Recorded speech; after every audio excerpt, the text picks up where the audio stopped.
Peace. So what you're about to see, basically just Moorish conversations, Moorish convos.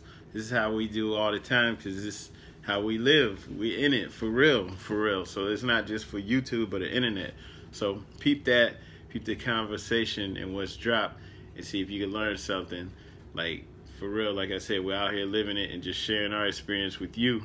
So you can take that to the next level. All right. And keep asking your questions. We're gonna keep answering them, as fast as we can. Be helpful as we can. You know what I'm saying? Because it gets deep. Every day you don't know what to expect. We have all kinds of people coming up to you, asking you questions. And if you're new to the science, if you're new to the, Moorish, temple paradigm. and the paradigm, exactly. If you're new to all that, what I'm saying, some people's gonna catch you, off guard. You're gonna be like, I don't know what to say. Yeah, so peep the convo and get back at us, comment, share it. How do cause I ain't never had a physical guide. Everything's on YouTube. You know what I mean? So like, So like, alright, I'm already past I'm there. No matter what, I feel like I'm Hebrew. I feel like I'm Gypsy. I feel like I'm African. Yeah. Legally, you feel what I'm saying? Like we need to go under this banner. It's just basically Voltron. Yeah. The blue lion is still the blue lion. Yeah. The red. It's the only thing I know that ties all that in, like what you were saying, because that is all us.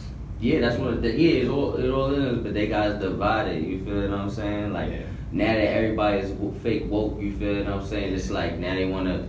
Your ego is even. They woken your ego up because now you feel like like what. Your piece of the puzzle is the key piece. You know what I mean? When your piece is everybody, doing that. So like basically, this is how I got it. You feel what I'm saying? Actually find out, come to the divine realization of Noble Drew Ali and his teachings and stuff, right? And then after that, it's the proclaiming nationality and stuff like that. See, like me, I don't know how I would go about doing it, right? Because the word system, right? So my grandfather on my mother's side, right, he Puerto Rican. You feel what I'm saying? Yeah. Boricuan. You feel what I'm saying? For real. Yeah. It's like like how do I, like whose side do I pick from my grandma's? You feel what I'm saying? Or do I do it from like get an old map out? You feel what I'm saying? Because I was born in Brooklyn. I'm from the Lenape Canarsie tribe. You feel what I'm saying? The Delaware, the Lenape Canarsie people of the Delaware tribe. You feel what I'm saying? Like, so how would I go about doing that? And then how would I know whether to get L or Bay?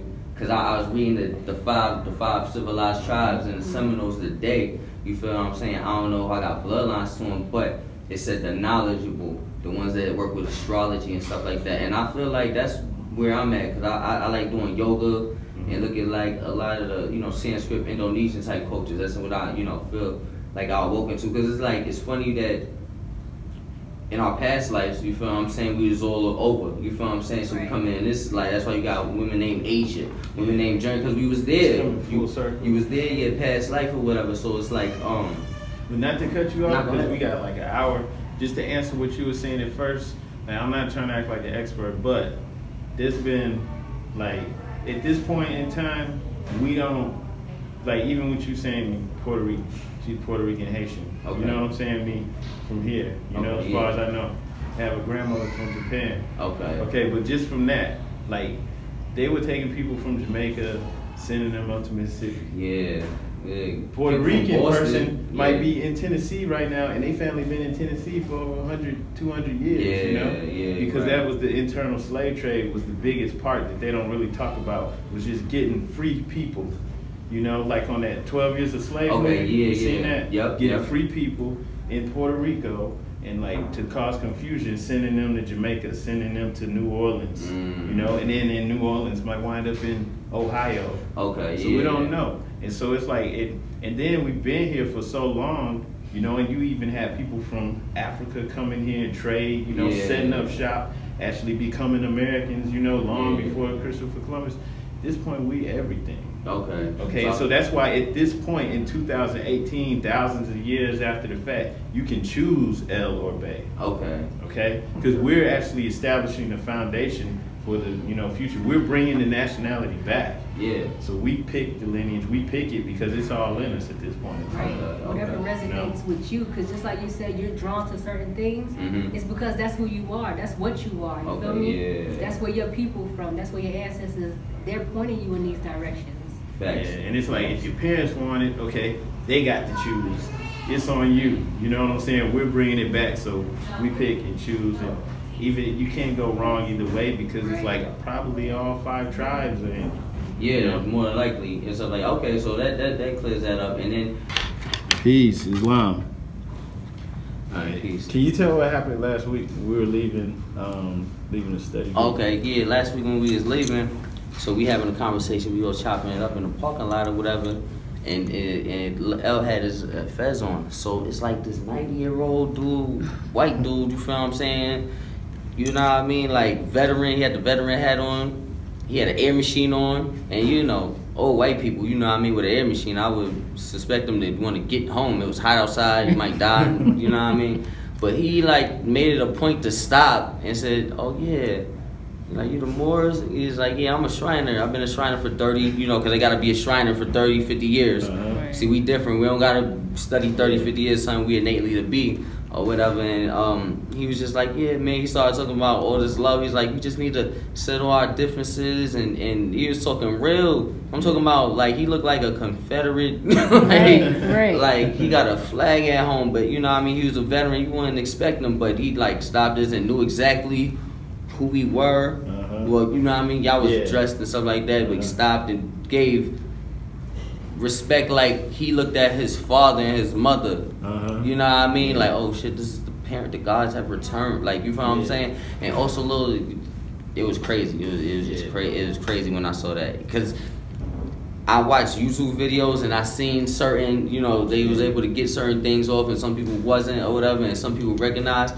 But just to see it for myself, like, you feel what I'm saying? So, like, it makes me, like, as soon as I, there's more and more, what I mean, come around and stuff like that. See, I want to see how because I heard Everywhere Loves, as my niece said on Facebook, everybody loves everybody because she's in the military, but she's in Germany or whatever, and she was just, and it's funny, it's crazy.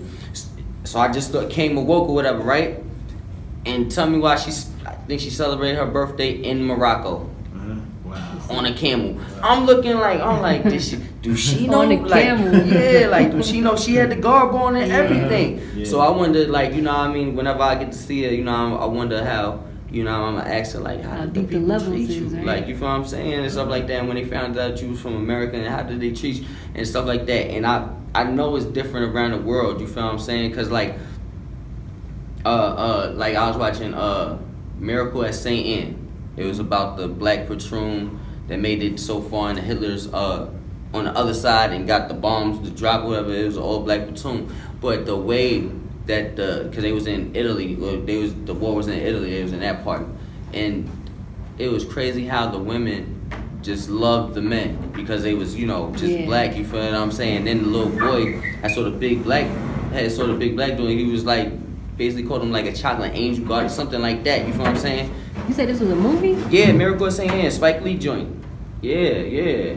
I never even heard of that. Miracle at St. Anne. It's like a love-hate relationship because like they see all this great stuff that we put out, like from entertainment, music and stuff that we've been doing, and then now it's warped. So they see all this bad stuff. The image that they put out for us now for rap, it's like we all degenerates. Yeah. We all about money. Foolish. And I think that was part of the rock and roll. That's why we have to have our nationality. We need to set the tone for who we are. Exactly. And then with the nationality, it's like, you can't see, they can't just put any, they just, even with the hate. All right, so my man has said, basically, we were coming out of a meeting, study group, and an older Caucasian man pulled up to us. He was in the van, and he had a breathing machine, and he looked like he was in his 90s. He was really, really old, and he had to come up to us, because I was wearing the fez, you were wearing the turban, and he was amazed, and he was actually happy, he was real happy to see us, and he was just like, talking like, okay, I'm telling him, you know, I'm a Moor. He knew that already. You know, he knows about the Moorish Science Temple and all that. And he's been a Shriner, you know, for decades. You said like 38 years? Yeah, you know. Something like that. And he was a veteran. And so, like, he was just saying, like, going on and on, like, you know, he actually said, I'm so happy you guys know who you are. And, you know, that y'all are waking up. You know, you're ready. He's like, so happy to see this. It's like, we need this, you know. And he was going on. He was like, you know, talking about crime and stuff like that. And he's like, we need this. You know, we need you guys. We need you guys to get the word out, you know, to more of your people, you know, so the and more. Then, yeah, and then he kept saying, like, the brotherhood is for everybody. It's about unity. It's like, yeah, but I mean, that's what he's supposed to be on, though. Like, for real. If you're a real Mason, that's what you're supposed to be on. So he was like, you know, he's happy to see us. And he's just saying, like, you know, you need to get out there and wake your people up. You need to let them know, and just said that over and over again, that happy to see us waking up. And before he came up to us, like, he was in his van for a while looking at us, because we were standing out talking. He didn't know if he was going to approach us or not. And, you know, we're observant. I seen him get in his van, and I've seen, you know, him just look at us before he decided to come over. So I was like, I peeped that too. So, I mean, yeah, like, when we saw him start the car, we knew he was coming over. But that's the thing, though, like, that was cool because somebody else witnessed it too. But whenever we're out, you know, with our national headdress on, stuff like that happens. And the way you're treated is differently. The way people look at you, and the looks that some people have, you know, the looks of shock, you know, on people who might be older and successful, and maybe, you know, maybe who are in the lodges. You know, one would be happy. I mean, we see people who are happy, and like, because they know who we are, and they actually let you know because you're in the know, so they don't have to like keep the secret anymore. Right. And then you got the people who are like shocked because they didn't think this was gonna happen. They didn't think, you know, the pyramid builders was just gonna wake up like that. So like we were in the restaurant, and like I saw the dude, an older Caucasian man, walk by, and he's like all shuffling, looking nervous. He was cool until he saw us, because she had a turban on, I had on the fez, and we just walked in there, you know. We're just coming from our study group, and we, you know, stopped at a restaurant to grab a bite to eat, and like he was at a booth with his people, and he just looked up like after he took a bite, and he looked like he wanted to spit his food out, like he's seen a ghost or something. Like, and I was like, this ain't supposed to be happening. They don't know why it's happening, but it's happening. Like, it's real. And at that same place, the magician came up to us, because there's a magician who goes around while people are eating and does card tricks and stuff, and he's just like, oh man, I love your fez. He's like, y'all beautiful. I love your turban. And he already knew, you know, everything, the cultural headdress, all that stuff. Everything was. And, you know, he was just like happy to see us. So, you know, that's one thing. Then at another restaurant, older dude with suspenders on, he sees me and some other Moors building, talking.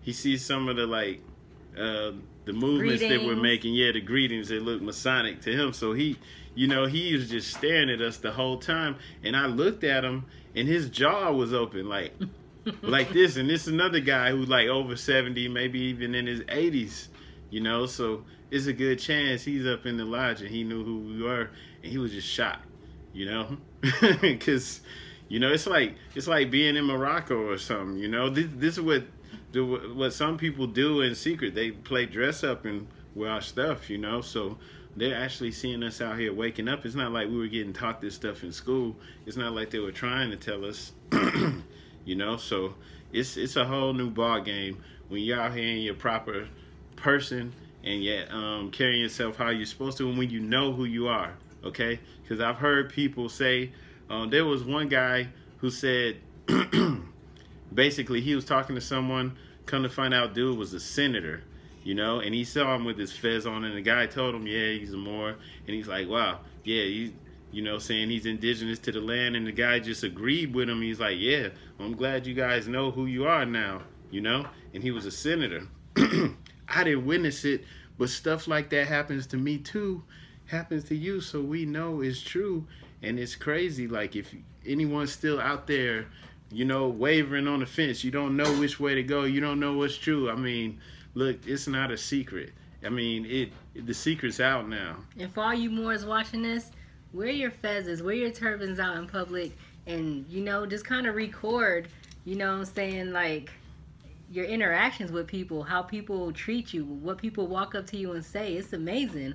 And it's cool because, like, it's time and it's expected at this time. But make sure when you wearing it, though, you acting, you know, you're carrying yourself upright and doing what you're supposed to be doing, okay? Don't disgrace, man, for real. Don't disgrace the heritage and nationality.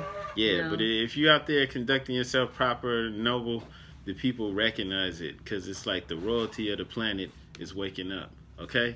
So I just wanted to just say that real quick. And y'all share the video, comment, and everything. Peace. Peace, Islam. Sending out Fez caps to London. We international. Get your Fez cap. Go to www.fezcaps.com. We'll get that out to you ASAP.